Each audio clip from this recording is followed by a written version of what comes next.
اور پھر گورنر میں خود گورنر رہا ہوں بھائی، گورنر کا یہ اختیار ہی نہیں ہے. ایک دفعہ آپ نے اس کو واپس کر دیا، دوسری مرتبہ آپ کو کوئی اختیار نہیں ہے گورنر کو کہ وہ مسترد کرے اس کا استعفیٰ. اور کس بھونڈی وجہ سے کر رہا ہے کہ جی ان کے دستخط نہیں ملتے. او بھائی، علی امین گنڈا پور بانگے دوہل کہہ رہا ہے کہ میں نے استعفیٰ دیا ہے اور اپنے قائد کے کہنے حکم پر دیا ہے.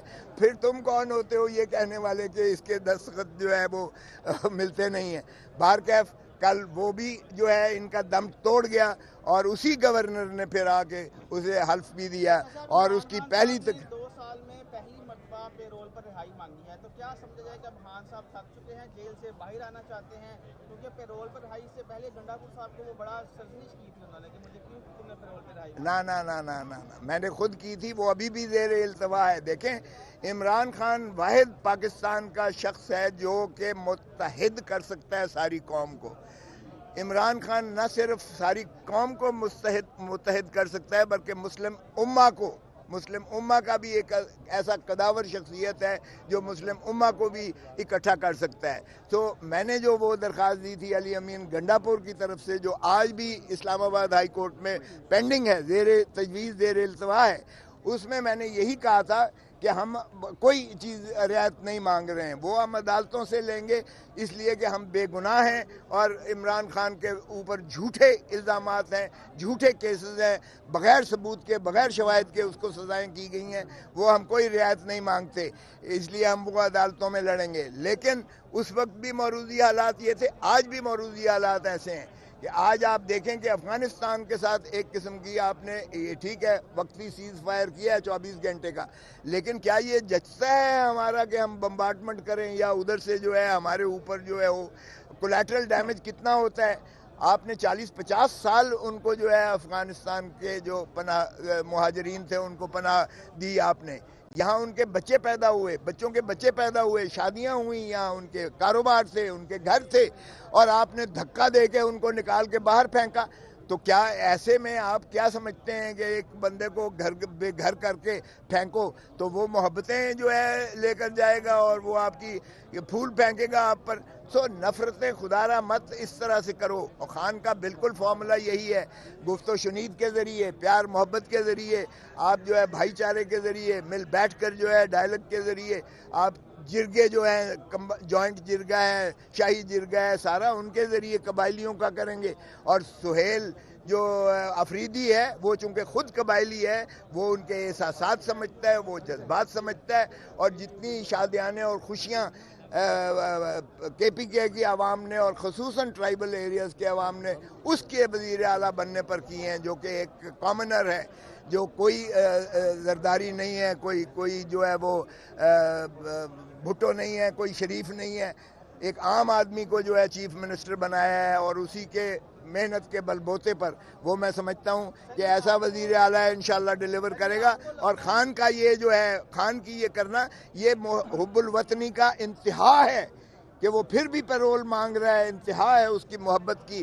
پاکستان کے ساتھ. وہ ان معاملات کو جو ہے وہ دیکھ رہا ہے کہ اس کا نقصان پاکستان کو ہوگا، سو اس لیے اس نے یہ آفر کی ہے، اور یہ آج بھی زیر التوا ہے. میں کہتا ہوں ہوش کے ناخن لیں، وہ پٹیشن جو ہے ہماری منظور کریں، اسلام آباد ہائی کورٹ میں پینڈنگ ہے، اور اس پر جو ہے عمران خان کو فوری مخلصی دیں. آپ کو لگتا ہے کہ خان صاحب جو ہے وہ امت مسلمہ کو اکٹھا کر سکتے ہیں، لیکن جن لوگوں نے رہا کرنا ان کو کیوں نہیں یہ لگتا؟ او بھائی، وہ ضد پر پڑے ہوئے ہیں. خان نے تو کہہ دیا یہ فوج بھی میری ہے، یہ ملک بھی میرا ہے. خان نے تو ہمیں کہا تھا، جب ہم نے یہی کہا، یہی جو بات آپ کر رہے ہیں کہ جی ایک عدم اعتماد کی کیفیت ہے، اور اس لیے تو خان نے کہا میں تو استحکام پاکستان چاہتا ہوں، انتقام میں نہیں چاہتا، استحکام پاکستان. اور خان صاحب نے ہمیں کہا تھا کہ جی وہ میں تو اس کا دائی ہوں، اور میں تو جب بات کرتا ہوں ریاست مدینہ کی بات کرتا ہوں تو حضور صلی اللہ علیہ وسلم، ہماری اولاد بھی ان پر قربان ہو. حضور صلی اللہ علیہ وسلم نے صلح حدیبیہ کے موقع پر، اور جب فتح مکہ کا موقع تھا، تو حضور نے سارے اپنے بدترین مخالفوں کو بھی معاف کر دیا گیا تھا. تو انہوں نے کہا میں ان کا خاک کے برابر ہوں لیکن ان کی پیروی کروں گا. اور دوسرا انہوں نے کہا نیلسن منڈیلا جس نے 27 سال جس بوتھا نے اسے اندر رکھا، اس کے ساتھ بھی اس نے جو ہے مل کر حکومت مخلوط بنائی. سو اس لیے اس نے کہا میں استحکام پاکستان چاہتا ہوں. تو یہ اگر کوئی مسئلہ ہے تو مسئلہ اس طرف سے ہے، خان کا کوئی مسئلہ نہیں ہے. کہہ رہے ہیں آپ خان صاحب معافی مانگے، ہم بھی معاف کر دیں گے. خان صاحب اس لیے معافی مانگیں کہ آپ نے مینڈیٹ کو ڈاکہ مارا ہے. خان صاحب اس لیے معافی مانگیں کہ آپ نے ایک ناجائز گرفتاری کی، اسلام آباد ہائی کورٹ کے بائیو میٹرک کمرے سے بوٹوں کی چھاپ میں جا کر آپ نے اسے گرفتار کیا، اور اس کا ری ایکشن میں جو کچھ ہوا وہ بھی ایک وہ تھا، آرکیسٹرڈ تھا ڈرامہ آپ نے کھیلا، اور اس کی آڑ میں آپ نے ہزاروں ہمارے بندے جو ہے اندر کر کے ان کو ڈسکوالیفائی بھی کیا. خان اس لیے معافی مانگے کہ پارلیمان کے اندر گھس کر بوٹوں کی چھاپ میں بتیاں بند کر کے 10 ایم این ایز کو اٹھایا گیا. خان اس لیے معافی مانگے کہ تضحیق کی گئی پارلیمان کی، جمہوریت کو قتل کیا گیا، دفن کیا گیا. خان اس لیے معافی مانگے کہ 17 سیٹیں والوں کو آپ نے وزیر اعظم بنا دیا، اور 180 سیٹیں جیتنے والا آج بھی اڈیالہ جیل میں پینڈنگ وہ پڑا ہوا ہے. خان اس لیے معافی مانگے کہ آپ نے الیکشن کمیشن کو دوام دے دیا، جو جنوری 2025 میں ریٹائر ہو چکا ہے، آپ نے اس کو بھی 26ویں ترمیم کے ذریعے دوام دے دیا، وہ بھی آج مسلط اور مسلم ہے. خان کس لیے معافی مانگے؟ معافی وہ مانگے جنہوں نے آدھے ملک پر جو ہے آدھی 35 سال تو مارشل لاء لگا کے حکومت کی اور بیڑا غرق کیا اس ملک کا، اور اس کے بعد جو ہے یہ خود جو کہتے ہیں کہ ہم نے ہائیبریڈ کا مطلب ہے انہوں نے بنا تو دیا شہباز شریف کو، لیکن اختیار انہی کے پاس ہے، اقتدار نہیں دیا.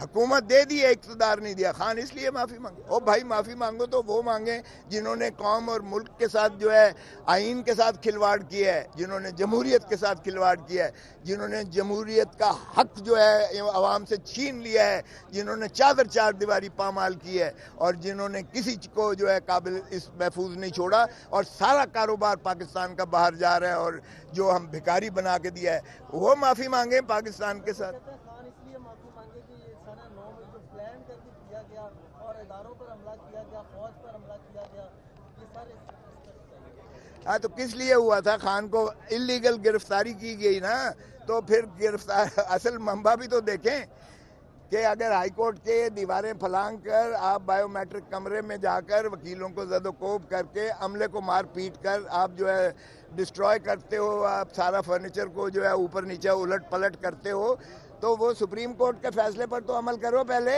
سپریم کورٹ نے کہا یہ اللیگل ہے اور ان کے خلاف ایکشن لو. آج تک کسی فوجی کے خلاف کوئی ایکشن ہوا ہے؟ کسی کو اندر کیا گیا ہے؟ کسی کو سزا کی گئی ہے؟ آپ ان کو بھی تو سزا کریں جنہیں عدلیہ کا قتل کیا، جنہوں نے جمہوریت کا قتل کیا، جنہوں نے عمران خان کو ناجائز اللیگل غیر قانونی طور پر گرفتار کیا، جنہوں نے وکلاء کو زد و کوب کی، جنہوں نے حملے کو مارا، اور جنہوں نے جو ہے اس کے حبس بیجا میں رکھا، اسے مقید اور مفقود رکھا. بھائی اس سے تو معافی مانگ لو. تو پھر خان تو اندر تھا اس وقت، خان نے تو فزیکلی پارٹیسپیٹ نہیں کیا، اور سزائیں آپ خان کو کرتے جا رہے ہو اور ان کے رفقا کو کرتے جا رہے ہو. 40 سال سزائیں کی ہوئی ہیں ڈاکٹر یاسمین کو اور سینیٹر اعجاز کو اور ساروں. تو اس لیے یہ معافی کی بات چھوڑو اور جمہوریت کو بحال کرو، آئین کو بحال کرو. آج کا الیکشن انشاءاللہ آپ دیکھیں گے کہ یہ آئین کو بچاؤ والے ہی لوگ انشاءاللہ جیتیں گے، اور جو آئین کو بچانے کی بات کرتا ہے، جو عدلیہ کی آزادی کی بات کرتا ہے، جو قانون کی عملداری کی بات کرتا ہے، جو جمہوریت کی بات کرتا ہے، یہ دوسرا گروپ بالکل نفی ہے. ایک طرف پروفیشنلزم ہے، ایک طرف انڈیپینڈنٹ ہے. انڈیپینڈنٹ کا مطلب ہے مادر پدر آزاد. انڈیپینڈنٹ کا مطلب مادر پدر آزاد ہے، اور پروفیشنل جو ہیں وہ پیشہ ور وکیل ہیں جو پیشے پر یقین رکھتے ہیں.